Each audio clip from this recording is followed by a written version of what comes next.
No doubt at all. ఆ ప్రయోజనాన్ని చిరంజీవి వాడుకున్నారు, పవన్ కళ్యాణ్ వాడుకున్నారు. చిరంజీవికి 18 సీట్లు వచ్చినా ఆ లెగసీనే, పవన్ కళ్యాణ్కి వాళ్ళ విజయాల్లో కీలకమైనటువంటిది ఆ లెగసీనే.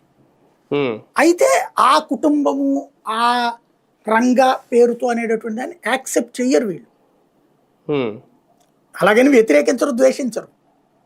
కానీ ఆయనకి ఆ సముచితమైనటువంటి గౌరవం ఇస్తారా? లేదు కదా. అవును, అది సమస్య. కానీ ఒకటి సార్, ఫైనల్గా ఇందులో నేను అడగాల్సింది ఒకటే, జనసేనకి దీనివల్ల డ్యామేజ్ ఏమీ ఉండదా ఈ నిర్ణయం వల్ల?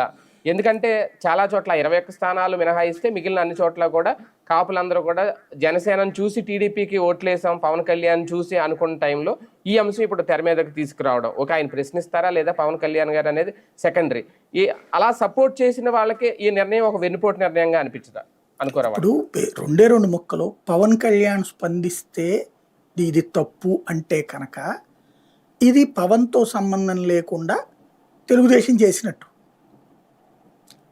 పవన్ కళ్యాణ్ స్పందించలేదంటే పవన్ కళ్యాణ్కి ఫేవర్ చేయడం కోసం తెలుగుదేశం చేసినట్టు అవుతుంది. ఇక అందులో ఏముంటది రాజకీయం? అప్పుడు అది వెన్నుపోటు అందామా, గుండెపోటు అందామా, దానికి ఎవరికి సమాధానం లేదు. అంటే కూటమిలో భాగస్వామ్యంగా ఉన్నారు కాబట్టి వీళ్ళు తీసుకున్న నిర్ణయాన్ని దేన్ని ఆయన ఎంతవరకు వ్యతిరేకించట్లేదు. మరి దీన్ని కూడా వ్యతిరేకించలేము. ఇప్పుడు